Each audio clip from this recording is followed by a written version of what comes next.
पार्थ को पावनी के हाथ की बनी कॉफी बहुत पसंद थी। वह उससे ही बनवाकर पीता था। कॉफी के मग के साथ पावनी ने एक प्लेट में उबले हुए अंडे भी उसके सामने रखे। पार्थ ने सवालिया निगाहों से उसे देखा। इससे सर्दी लगने के चांस कम हो जाएंगे। इतनी देर तक बारिश में बेकार ही भीगते रहे हो। दूसरी चेयर पर बैठकर वह अंडों के छिलके उतारने लगी। अरे बेस्ट टाइम और सीन था मेरी जिंदगी का वो, जिसमें एक डरपोक लड़की ने अपना प्यार एक्सेप्ट करने में इतनी देर लगा दी। पावनी के चेहरे पर गुलाबीपन उतर आया था। होठों पर शर्मीली मुस्कान छा गई। पार्थ दिलचस्पी से उसके चेहरे को देखते हुए बोला, बैठो ना, साथ में कॉफी पीते हैं। अंडों को चाकू की मदद से 2 हिस्सों में करके पावनी ने प्लेट पार्थ की तरफ खिसका दी और उठ गई। पार्थ ठाकुर ने एकदम से उसका हाथ थाम लिया। कोई आ जाएगा प्लीज, पावनी ने डरते हुए कहा। उसका डर बेवजह भी नहीं था। किसी के कदमों की आहट किचन की तरफ आती जा रही थी। पावनी जल्दी से हाथ छुड़ाकर गैस की तरफ मुड़ गई। वंदना ने किचन के दरवाजे पर खड़े होकर अंदर का नजारा देखा। पावनी काउंटर साफ कर रही थी और पार्थ ठाकुर कॉफी के सिप ले रहा था। तुम इस वक्त यहाँ क्या कर रहे हो? किचन में क्रिकेट तो खेल नहीं रहा मौसी जी। वह तो मैं भी देख रही हूँ, पर तुम कॉफी सबके साथ हॉल में भी पी सकते थे ना। वंदना के निगाहें पावनी की पीठ को घूर रही थी, जिसने जानबूझकर पीठ फेर रखी थी कि कहीं उसके चेहरे से उसके प्यार का अक्ष ना झलक जाए। यहाँ क्या दिक्कत है? पार्थ ठाकुर को उनकी जांच की नजरें गुस्सा दिला रही थीं। इतनी सुबह सुबह तुम दोनों किचन में अकेले हो। मेरी जगह कोई भी होता तो अजीब ही महसूस करता। पार्थ ठाकुर को भड़काने के लिए इतना बहुत था। ना पावनी इस घर में साल भर पहले आई है, ना मेरा उसका रिश्ता किसी से छिपा हुआ है। मेरे और पावनी के बारे में आइंदा कुछ बोलने से पहले सोच लीजिएगा। अच्छे से अंडे खत्म करके पार्थ ने प्लेट जरा जोर से खिसका दिया। वंदना उसके स्वभाव को अच्छे से जानती थी। उसे गुस्सा बहुत जल्दी आता था। पावनी बिल्कुल चुपचाप खड़ी थी।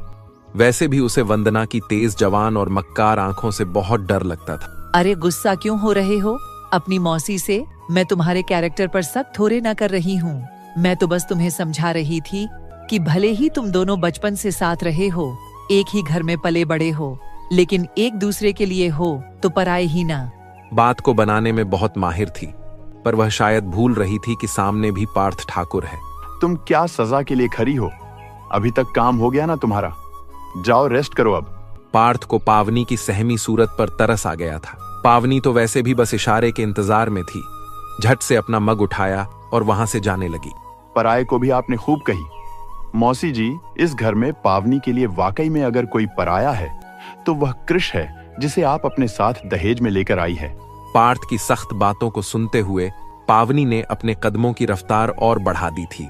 वंदना को तो सर से लेकर पैर तक जैसे आग लग गई थी, लेकिन वह कुछ बोल ना सके।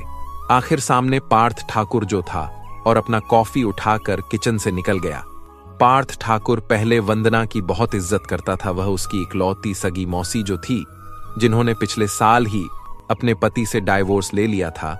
उनके 3 बच्चे थे, 2 लड़कियां और 1 लड़का। एक लड़की की शादी भी हो चुकी थी।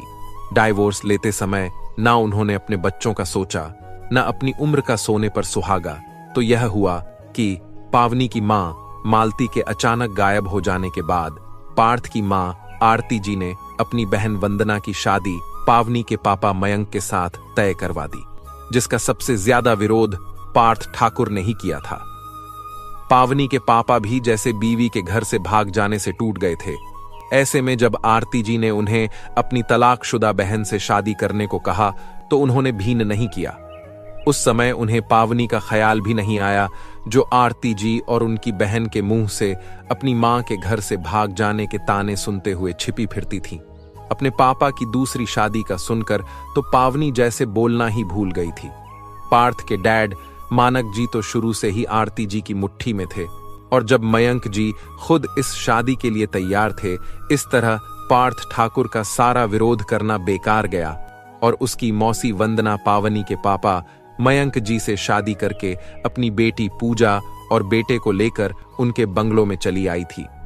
पावनी की चुप्पी पर भी पार्थ को बहुत गुस्सा आया था, लेकिन मालती जी के जाने के बाद से पावनी में बहुत बदलाव आ गया था। वो जो हमेशा इस घर में हंसती खिलखिलाती घूमती थी, अब इस घर की नौकरानी बनने लगी थी। आरती जी ने तो घुटने के दर्द का बहाना कर बहुत पहले ही किचन से किनारा कर लिया था। एक दिन मालती जी कुछ सामान लेने बाजार को निकली तो लौट कर नहीं आई। हाँ, उनका खत लिखा हुआ जरूर मिल गया, तकिए के नीचे से, जिसमें उन्होंने लिखा था कि वह अपनी मर्जी से यह घर छोड़कर जा रही है, क्योंकि वह अपनी पहली मोहब्बत को भुला नहीं पाई थी। अब उनका पुराना प्यार लौट आया है तो वह भी उसके पास लौट गई थी। पार्थ ठाकुर ने अपने तरीके से भी मालती जी को ढूंढना चाहा, लेकिन उसके हाथ भी कुछ न लगा। मालती जी के जाने के बाद घर की जिम्मेदारी पावनी पर लाद दी गई थी। वंदना तो उस पर हुक्म चलाना जैसे अपना फर्ज समझती थी। वंदना बहुत चालाक औरत थी। उसने मयंक जी को ऐसे मुट्ठी में लिया था कि वह इकलौती बेटी से भी बेघर हो गए थे। मैं मान ही नहीं सकता कि मालती आंटी ने ऐसी घटिया हरकत की है। पार्थ ने पूरे यकीन से कहा। तुम्हारे ना मानने से सच्चाई बदल जाएगी क्या? आरती जी ने भी पावनी को घूरते हुए कहा। अगर ऐसा हुआ भी है तो उसमें पावनी की क्या गलती है? उसकी पढ़ाई क्यों रोकी जा रही है? कहते हुए पार्थ थोड़ा रुककर फिर बोला। मॉम पावनी की माँ भागी है तो पावनी को सजा मिलनी चाहिए। तो फिर मौसी जी ने भी तो बुढ़ापे में जवान बच्चों के होते हुए ना सिर्फ डाइवोर्स लिया, बल्कि डाइवोर्स के फौरन बाद ही मयंक अंकल से शादी भी कर ली। पूजा को भी तो सजा मिलनी चाहिए ना, जैसे प्रियादी वंदना की शादीशुदा बेटी अपनी माँ की हरकतों पर अपनी ससुराल में बेइज्जत हो रही है। पार्थ ठाकुर ने सच से सामना करवा दिया तो आरती जी उसे घूरने लगे। वंदना का बस नहीं चल रहा था, नहीं तो वह पावनी को कच्चा ही चबा जाए, जिसकी वजह से उन्हें इतनी बातें सुननी पड़ी थी। जवान संभाल के बात करो पार्थ। सॉरी मॉम, बट मुझे सच बोलने में कोई नहीं रोक सकता। कहते हुए पार्थ ठाकुर उठकर खड़ा हुआ और चल के पावनी के पास रुका था। अगर तुम्हारे साथ कोई जबरदस्ती हो और तुम अपने लिए आवाज ना उठा सको तो तुम भी इस घर से भाग जाना, जिससे अपनी पसंद की लाइफ बिता सको। पार्थ ठाकुर की आवाज सबके कानों तक गई थी।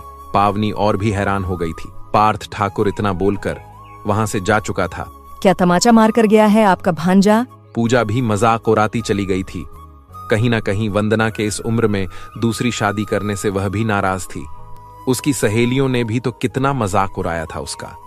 यह बात सुनकर वंदना ने शिकायती निगाह से आरती जी को देखा। मैं बात करूंगी मानक जी से, वही ठीक करेंगे पार्थ को। वंदना जी ने तसल्ली दी और उनके शिकायत करने पर घर के मामलों में कभी भी न बोलने वाले मानक जी ने कहा, तो बस इतना, अगर पावनी पढ़ना चाहती है तो पढ़ने दो। वैसे भी पार्थ ने कुछ गलत तरफदारी भी नहीं की। आरती जी बस उन्हें घूरती रह गई थी। फिर नतीजा यह निकला कि पावनी की पढ़ाई जारी रही। पार्थ अक्सर उसके अपने हक के लिए लड़ने को रहता था, लेकिन मां का दिया हुआ घाव पावनी के लिए नासूर बनता जा रहा था। अपने ही घर में नौकरों जैसी जिंदगी जीने को मजबूर हो गई थी। वह कॉलेज से आने के बाद से जो काम में लगती, वह रात को घर की लाइट्स बंद करने के बाद ही फुर्सत पाती थी। सुबह का नाश्ता वंदना या पूजा बनाती थी। इस बात पर भी उनका पारा चढ़ा रहता था और बरबर चालू रहती थी। उनके तानों से परेशान होकर पावनी ने कॉलेज जाने से पहले भी कई कामों को करना चाहा, लेकिन पार्थ ने उसे कहा,